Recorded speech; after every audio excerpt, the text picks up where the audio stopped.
My name is Jorge Quintero. I am the owner of the NeuroGym. And the central premise of what the NeuroGym is about is creating exercise programs for mental health and the brain. So, in this presentation, I'm going to talk about a few topics. We'll start briefly with an introduction and background about myself. Then I'll talk a little bit more about the NeuroGym, the mission, and the philosophy, which is all around sculpting the brain. I'll tell you how the NeuroGym works from a scientific and research academic perspective. And then I've included a few case studies here to show you just the power and the results that an approach like this can have on people. And then I want to make sure that everybody on the call can get some value out of this presentation. So I have a few exercises that we'll do together live that you can apply today or tomorrow in your next training. I do talk a lot about mental health, but a big part of what I do is focused on performance. So, a little bit about myself. I've been in the neuroscience and neurosurgery space since 2019. That's where I got my feet wet. You can see on the left, I'm putting together some equipment that is used during neurosurgery to record deep inside of the brains of patients that have movement disorders like Parkinson's disease, essential tremor, dystonia. And it's a extremely profound and beneficial surgery for the patients that get it. It left a very strong mark on me, and it influenced me to want to know everything about the brain. How can we improve the brain? How can we stop it from going to these disease states that really impact quality of life and functionality of individuals? And in within the last 3 years, I started a master's program at the University of Florida. God willing, I'll be graduating as a neuroscientist with a master's of science at the end of the year. And I do come from a coaching and personal training background. I am a certified neuroathletics coach with Louisa Nicola, if you're familiar with her on Instagram. And I'm also certified through the National Academy of Sports Medicine as a personal trainer. So DBS or deep brain stimulation is the procedure that I help with in the operating room. You can see on the left, there's a video of how the patients improve before we implant this device into their brain and afterwards. And on the right, you can see the picture of electrodes or wires implanted into someone's skull or their brain. And it's shocking a specific part of their motor circuits to essentially disrupt abnormal activity that is creating the rigidity, the shaking, the problems with their gait. And when I saw this for the first time, like I said, I was just blown away. And I wanted to know everything about the technology, about the brain. And from there, I was able to combine what I do with exercise. And one of the reasons why I really resonate with New Athlete Project is that I'm always learning new skills. I love to push the boundaries of what my body's capable of. I love things like rolling, acrobatics, calisthenics, mobility, juggling, you name it. So when Keegan asked me to give this presentation, I felt like there was not a better group of individuals to hear about this because we're pretty much aligned on a lot of different things. So enough about me. To start, I just want to give you a simple summary about what the NeuroGym is. And I like to call it brain building instead of body building. What we're trying to do is really, really create strong, resilient brains through cognitive training. And my mission is to improve the brains and mental health of 1 million people worldwide through these targeted exercise programs and biometric data. The NeuroGym is actually USA's first athletics gym for brain health. There's currently no other um, type of program in the US that is doing this specific thing for mental health. There are some coaches that do straddle the neuro realm, but no one until this point has created a framework to address any type of cognitive or brain performance issue through exercise. Three of the pillars that I use in my program are centered on one, longevity, both maximizing that if you're a young athlete, or two, improving function or resilience in older folks. A second pillar is improving mental health, whether that's ADHD, anxiety, chronic stress, depression, chronic pain, OCD, or brain fog. And then the third pillar is all about performance, which is something that maybe you guys are more familiar with, the athletic training, acrobatics, calisthenics, skill building. And there's a couple of brain-based skills here, like improving our reaction time or our focus and processing speed. So why can we combine neuroscience and exercise? Well, it turns out that there's a lot of parallels between the brain and the physical body. And what we know from lots of studies and research is that exercise not only grows muscle, but it also grows the brain in the physical sense. So people that are more fit and are more active have larger brains. Just as you sculpt your body, you can also sculpt your brain. And we're going to be talking a lot more about that in the next couple of slides. We understand also that the more strength you have, the slower or you can avoid physical decline to the same extent as someone that's inactive or sedentary. But the same physical strength can also slow, prevent, or reverse cognitive decline. And then lastly, the people that are the fittest have the least risk or severity of different mood disorders like depression and anxiety. And these parallels also manifest in this beautiful concept that I like to call use it or lose it, where if you guys understand, if we don't utilize our muscles on a consistent basis, if we're not training, we're going to lose muscle mass. Our muscles will be broken down, and that energy will be used for other functions in the body.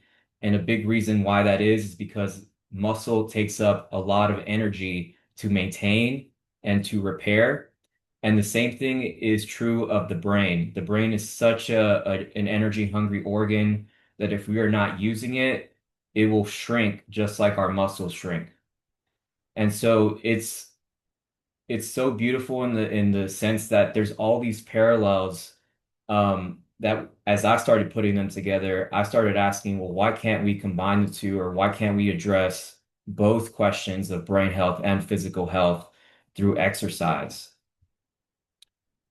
And that's when I discovered something called the muscle brain axis, which is essentially the interactions between our muscle tissue and our brain. Movement, as many of you probably know, is controlled and learned by the brain. So the only reason why we can do things in the gym, the only reason we can move, we can walk, we can do athletic things is because our brain is controlling our body and sending the signals to the different muscles to execute at the right times with the right intensity and force. And we can see this in our skill development practice. We can see this when we think about posture, when we think about balance or breathing. And the brain is involved in all of these categories of movement. But just as the brain influences the muscle also influences the brain. And whenever we contract our muscle through physical activity, you think of the muscle like a sponge that gets squeezed. And when you squeeze that, you have fluids or chemicals that get released. These chemicals circulate in our blood and have effects all throughout the body. If you've ever heard the statement that movement is medicine, it's partly because of these chemicals called myokines that circulate our body and just have positive effects on pretty much every organ and tissue in our body. But they influence the brain. They increase the brain's ability to rewire. They physically grow certain brain regions, and it helps us with regulating all things from sleep and appetite.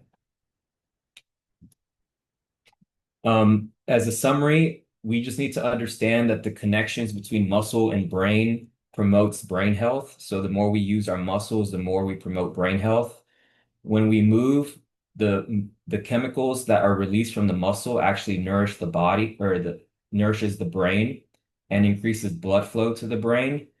The chemicals help us rewire and grow the brain. And then, as we know, exercise also releases a lot of feel-good chemicals like dopamine, serotonin, or endorphins for pain relief. And it's common sense. We all know that exercise is good for mental health.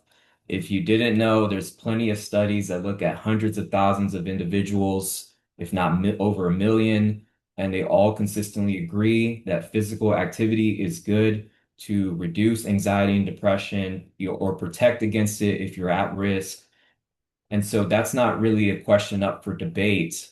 But one study that came out last year in 2024 looked at what's the actual modality that is best for treating depression. And so they did a review of many different studies, over 200 studies, and they ranked them based on the benefit that subjects got from the protocol or the method. And you can see on the left that SSRIs, which are the antidepressants, are pretty much at the bottom of the list, with almost every form of movement ranking above this, and dance being the absolute greatest benefit for depression. When I saw this, this was my first time seeing that the public is starting to understand that potentially we can optimize for mental health. And maybe not all exercises are created equal to improve the brain for mental health. As you guys know, if you want to grow your biceps, you got to target your biceps. You got to do some curls, you got to do some chin-ups. Um, and it's the same thing with depression. Sure, everything may be beneficial overall, but there's certain modalities that are going to give you bigger bang for your buck if you're looking for that specific improvement. So that leads directly into the philosophy of the NeuroGym and what it means to sculpt the brain. The reason why we can sculpt the brain is because different parts of the brain perform different functions. On the right, you can see a figure of a brain that is color coded in different regions. And these different color coded regions are all responsible for different functions. So you can see the very front of the brain is involved in attention and planning and decision making. The back of the brain is involved in vision. We have parts of the brain that interpret whatever we hear, whatever we taste, whatever we touch. The point is that the brain isn't just this one organ. You can consider it similar to your own physical body that has different parts and different strengths and different weaknesses. And depending on what your strengths and weaknesses are, that will be reflected in your own behavior, your own experience. One thing that is really interesting about the brain is that when we use it, as we saw, it grows. So repeated use of the brain grows it. And if we do not use the brain, or if we do not use a specific function, it will shrink. You've probably heard of the term neuroplasticity, or you've probably heard about the brain's capability of rewiring. And this happens pretty much all of the time, all day, every day throughout your life. Your brain is essentially trying to reflect the things that you most do or see, experience, live on a regular basis and etch that into its own networks and its own architecture. And so neuroplasticity doesn't really care what it is that you're doing. It just cares that you do it or you experience it enough that it becomes rewired into your own mind. And when we talk about creating stronger brains in general, what I want you to remember is that the more pathways we can make in the brain, the more flexible your brain is, the stronger it is, the more resilient it is. Um, and so in the NeuroGym, a lot of my focus is on getting people to learn new skills, getting people to move in different ways, getting people to just solve physical problems in multiple avenues or multiple ways to just form additional pathways. And so at the NeuroGym, what we're doing is we're just creatively integrating cognitive exercises or challenges that tax or load, oops, sorry, that tax or load a specific function of the brain. And this concept is called cognitive load. The same way that we add load to a barbell or to a physical exercise, you can actually add load to a cognitive mental function, put it under stress, and on the other side of that, you have a strengthened brain function. So we're creating stronger brains and more pathways by just being very creative in how we integrate the cognitive challenges into the movement. And this is something that is super fascinating if you're really into like evolution or evolutionary biology. The reason why this is so effective, combining exercise with the cognitive challenges, is that it actually mimics something that our distant ancestors used to do in their hunter-gatherer days. So when they would have to navigate environments, it wasn't just a physical exercise, it was a cognitive one. They had to remember where they came from, where they're going to. They maybe had to navigate obstacles along their path. They had to keep an eye out for predators or other tribes. And so it was a combination of movement and thinking. And this combination has actually been shown to improve learning or improve brain function more than doing them separately. So what this means is that combining physical challenges and cognitive challenges has the benefit of getting you faster results and bigger results than if you were to separate them. And the way that I look at it and the way that it just makes sense to me is that the cognitive exercises are planting the seeds on how you want to rewire your brain. And exercise through the chemicals that we talked about earlier is fertilizing and providing a good soil for those seeds to sprout. So you're simultaneously putting the things in your brain that you want, and then the exercise is nurturing those connections so that they can form stronger and faster. And this makes the NeuroGym one of the most effective tools for brain change, not just for performance, but for mental health as well. The last thing that I will say here before I cover some of the case studies, there's a lot of research now on something that's called dual task training, which is this form of exercise where we combine the cognitive challenges with movement. And they looked at the benefits of dual task training in people that had cognitive decline or Alzheimer's disease. And the results were that this may be the only type of exercise that actually improves Alzheimer's disease, not just slowing the decline of it. Everything else that we have slows the decline or the progression of Alzheimer's, including exercise, but combining cognitive challenges with exercise may actually improve the function of these patients with Alzheimer's disease, which to me is mind-blowing. There's evidence of improvement in their global cognition, which is just their ability to process information. They had improvements in memory, in decision making, in their gait, in their balance, in their strength, in the quality of their activities of daily life. Their brain was more flexible and able to rewire. They had improvements in their mood and depression. But it's important to understand that this does not fully reverse Alzheimer's. Although I do think that as long as someone were to be training this way, they could potentially offset or keep gains that they get from training with the dual task training.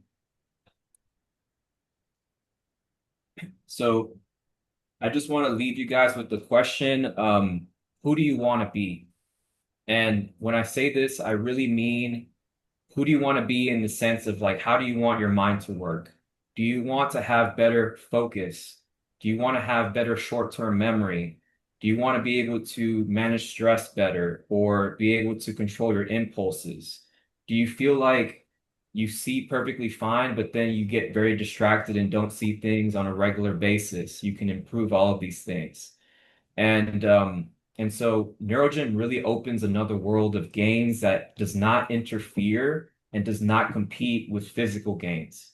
And in fact, they actually complement each other and synergize.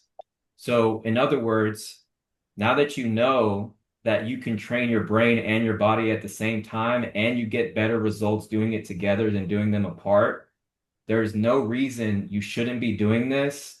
And every coach that does not train their brain with physical training is actually losing out on a whole world of gains that is available to you just by adding in this element of cognitive training. And until this point, no one really understood how to creatively integrate the cognitive training into the exercises, but now your imagination is really the limit to how you want to sculpt your brain or improve your mental health. So I hope that this gives you a lot of excitement for this type of approach. I'm definitely very passionate about it. But if you want to see some of the results, I'm going to include a couple of outstanding examples that I have um, built in some of my clients. About 2 years ago, I started the gym for the first time, and one of my first clients that I onboarded was my dad. He had been struggling with major depressive disorder, bipolar disorder, and psychosis for 20 years. He was a very isolated man socially and was very bitter. He would curse everything and everyone. He tried all the meds, he cycled them, he went to different doctors. No one could control his symptoms.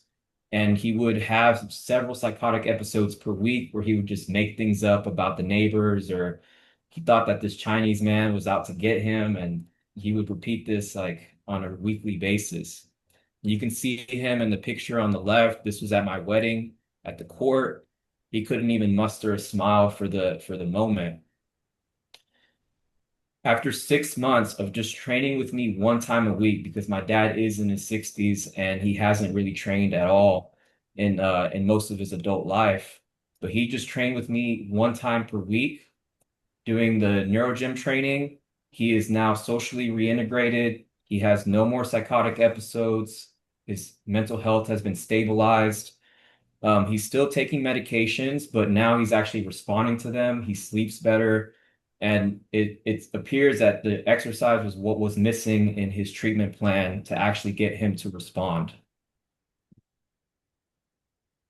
I was diagnosed with OCD officially in 2024, but I started having symptoms now that I look back in 2023. It would be a lot of anxiety. I would have a lot of repetitive thoughts. I would get in these thought loops that would just not end. They would be very, very difficult to get out of, and it would cause me immense distress and distraction throughout my entire daily life. And I had tried everything before this. I had tried the traditional talk therapy. I've tried medications. I've tried meditations, anything really, and nothing had worked until I started the NeuroGym program. So this is a med school PhD student. Who, as you know, he's aware of all of the therapies, all of the treatments. He's learning about them in school. He tried everything. He tried medication, he tried meditation and the talk therapies, but nothing could break his obsessive thought loops. They were interfering with his productivity and his relationships. It caused him to have depression and anxiety, and he couldn't sleep because of it. But after doing the NeuroGym program, he has no longer any of these issues. All of his OCD symptoms are well controlled. And now it's not even a concern of his. He is now doing the performance aspect of NeuroGym, where he's trying to get to his first muscle up, his handstand, as well as to do some acrobatics. So this is an example of how people transition within the NeuroGym when they come. They typically have brain or mental health issues, but as they train, they shift from needing to manage those to effectively managing them to not even worrying about them and actually just training harder. Helped me improve my mental health through his training program on NeuroGym. So I've been struggling with chronic OCD since 2016, and In 2023, it got so bad that I started taking medication for it. But Jorge was able to help me in a couple of months in a way which 1.5 years of medication couldn't help me. So just this is a quick testimonial to just show you that the NeuroGym is not only effective, it works very fast. Most of my clients get results for their mental health within 2 to 3 weeks. There's no side effects. They're just doing literally movements. Um, and this client was able to stop taking their meds thanks to the NeuroGym training.